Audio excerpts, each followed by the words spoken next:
নমস্কার, আমি পাপিয়া। তোমরা দেখছো পাপিয়ার গল্প কথা। প্রতিদিনের জীবনের খুঁটিনাটি গল্প, হাসি, আনন্দ আর একটু ভালো লাগা নিয়ে। চলো আজকের গল্পটা শুরু করা যাক। আজকে সানটান কিচ্ছু করিনি অন্য দিনের মতন। আজকে অনেকটা দেরি হয়ে গেছে সমস্ত কাজ সারতে সারতে। তো আমি এখন চলে এসেছি সোজা রান্নাঘরে মেয়ের জন্য টিফিন বানাবো। তো মেয়ের তো স্কুল আছে, মেয়েকে স্কুলে ছেড়ে এসে তারপরে পুজো টুজো সমস্ত কাজগুলো সারবো। তো চলো এখন মেয়ের জন্য জলখাবারটা করে নিই। এই যে রেডি হয়ে গেছি, মেয়েকে ছাড়তে যাব।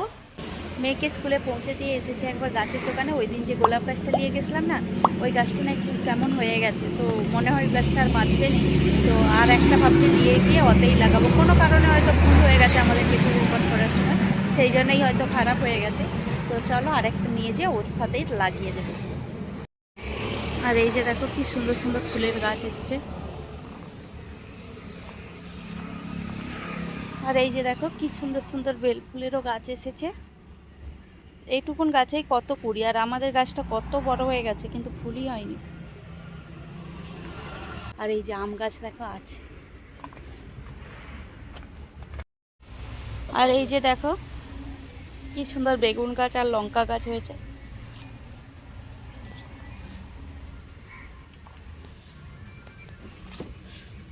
চলো একটা গোলাপ নিয়ে নেই আর বাড়ি চলে যাই। মেয়েকে দেখো স্কুলে পৌঁছে দিয়ে চলে এসেছি। আর নার্সারিতে গেছিলাম, তোমাদেরকে তো দেখালাম। নার্সারি থেকে কোনো গাছ নিইনি। কেন জানো? একটা ছোট গাছ যেটা আমি ওই দিনে নিয়ে এসেছিলাম 20 টাকা দিয়ে, আজকে ওই গাছটার দাম বলছে 70 টাকা। তাও যে বলবো ভালো, তাও ওর থেকেও খারাপ। সেই জন্য আমি আর নিইনি, বাড়িতে চলে এসেছি। স্নান করে দুপুরের রান্নাও চাপিয়ে দিয়েছি। দুপুরে আজকে হচ্ছে ওই কী বলে লাউ টাউ দিয়ে একটা তরকারি, লাউ বড়া টোড়া যা পেরেছি আর কি দিয়ে দিয়েছি। আর এই যে বিট ভাজা, আর ওখানে ওই ডাব্বাই পাঁপড় আর বড়ি ভেজে রেখেছি। আর লাউ বড়া আলু টালু দিয়ে একটা ঝোল ঝোল।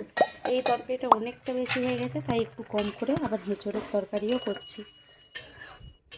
হেঁচড়েরটা একটু কষা কষাই করবো, তাই একটু ভালো করে জলটা মেরে নিই। ভাতও হয়ে গেছে, চলো এখন তাহলে যাই একবার মেয়েকে নিয়ে আসি। এখন দেখো সন্ধ্যা হয়ে গেছে, আর সন্ধ্যার জলখাবার খেয়ে একবার বেরিয়ে পড়েছি, বাইরে যাব। ফটোটা দেখতে পাচ্ছ না, এই মায়ের মূর্তিটা, এটা এনেছিলাম আমরা আগের বছর দেশ থেকে আসার সময়। তমলুক থেকে এটা নিয়েছিলাম।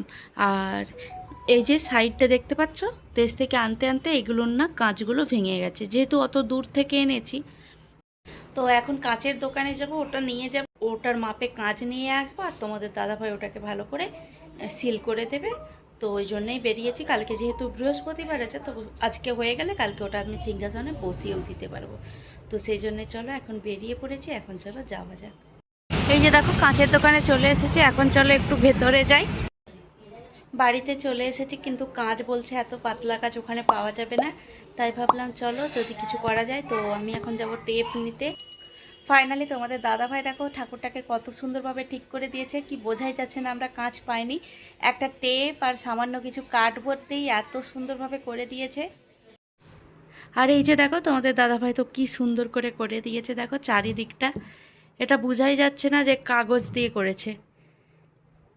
এইটুকুন কাজের জন্য এটা আটকেছিল। খুব সুন্দর লাগছে দেখো। তো যাই হোক, কালকে আমরা ওটাকে পুজো দিতে পারবো, ঠাকুর ঘরে বসাতে পারবো, এটাই অনেক ভালো লাগছে। ভেবেছিলাম তো হবেই না, কাজ না পায়ে মনটা অনেকটা খারাপ হয়ে গেছিলো। যাই হোক, কালকে পুজো দিতে পারবো এটা ভেবেও আমার ভাল লাগছে। তো চলো আজকের গল্পটা এখানেই শেষ করছি। আজকের গল্প তোমাদের কেমন লাগলো অবশ্যই কমেন্ট করে জানিও। গল্পটা ভালো লাগলে লাইক করো, শেয়ার করো, সাবস্ক্রাইব করতে ভুলো না। সবাই ভালো থাকবে, সুস্থ থাকবে, দেখাবে নতুন আরও একটি গল্প নিয়ে। ধন্যবাদ।